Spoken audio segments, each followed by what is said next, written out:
Hello, my beautiful souls. Welcome back to my channel. Please like, share, and subscribe my channel. Thank you. Shri Shivpuran Shri Uma संहिता 8वां अध्याय। नरक की 28 कोटियाँ।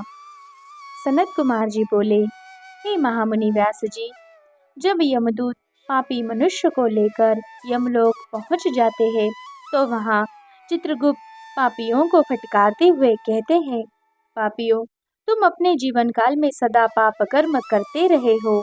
अब उन पापों के फल भोगने का समय आ गया है।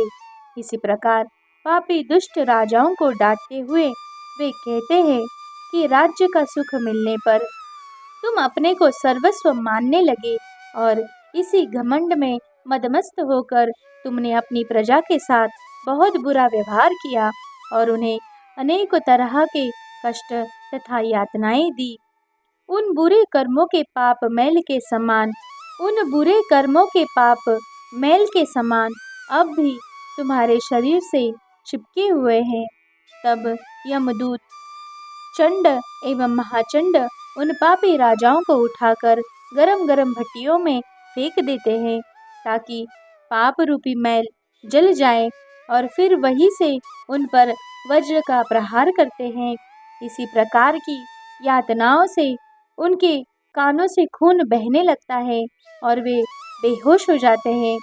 तब वायु का स्पर्श कराकर उन्हें पुनः होश में लाया जाता है। तत्पश्चात उन्हें नरक रूपी समुद्र में डाला जाता है। पृथ्वी के नीचे नरक की 7 कोटियां हैं जो कि घोर अंधकार में स्थित है। इन सबकी 28 कोटियां हैं, घोरा कोटि, सुघोरा कोटि, अतिघोटी, महाघोरा, चोर रूपा, तलातला, मयायका, कालरात्रि, भयोत्तरा, चंडा, महाचंडा, चंडकोलाहला, प्रचंडा, चंडनायका, पद्मा, पद्मावती, भीता, भीमा, भीषण नायका, कराला, विकराला, वज्रा, त्रिकोण, पंचकोश, सुदीर्घ, अखिलादीर्त, समभीम, समलाभ, उग्रदीप्त प्राय नामक ये 28 नरक कोटि है जो कि पापियों को यातना देने वाली है। इन नरक कोटियों का निर्माण पापियों को यातना देने के लिए ही किया गया है। इसके अतिरिक्त इन कोटियों के 5 नायक भी हैं। यही 100 रौरव प्राक एवं 140 महानरकों को महानरक मंडल कहा जाता है।